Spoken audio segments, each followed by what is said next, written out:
মনে পড়ে নুলিয়াদের সেই নৌকো, ঢেউয়ের নাগাল ছাড়িয়ে শুকনো বালির ওপর কাঠের ঠেকো দিয়ে আটকে রাখা। মনে পড়ে তারই ওপর গিয়ে বসেছিলাম সেদিন প্রথম রাতে, কৃষ্ণপক্ষের দ্বিতীয়া কি তৃতীয়া। চাঁদ উঠতে আর দেরি নেই, সমুদ্রে যেন তারই অস্থির উত্তেজনা। হু করে বওয়া হাওয়ায় তারই উদ্দাম উদ্বেগ। শুধু বসেছিলাম পাশাপাশি, হাত তো ধরিনি, বলিনিও কিছু। কি বা বলবো সমুদ্রের চেয়ে ভালো করে? উদ্দাম হাওয়াতেই ছিল আমার আলিঙ্গন, ছুঁইনি তাই।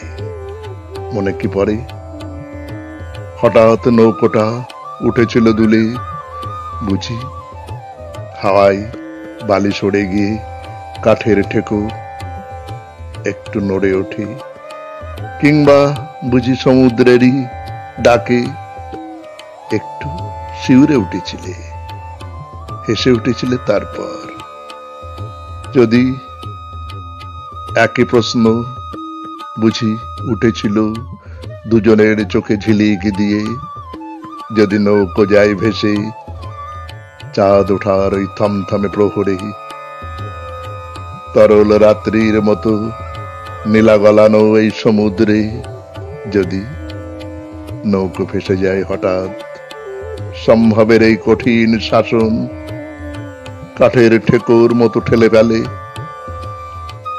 তাকে কখনো যায়? জানি জানি এই যে নুলিয়াদের জেলে ডিঙি শুধু মাছ ধরতেই জানে, সে নৌকো থেকে নেমে এসেছি, ফিরে এসেছি সেদিনকার সেই সমুদ্র তীর থেকে, বাঁধানো রাস্তার এই শহরে, দেওয়াল দেওয়া এই ঘরে। তবু যেন সে নৌকো কেমন করে এসেছে সঙ্গে, যেন সে নৌকো চিরদিন থাকবে তৈরি সম্ভবের তীরপ্রান্তে, আশায় উদ্বেগে কম্পমান।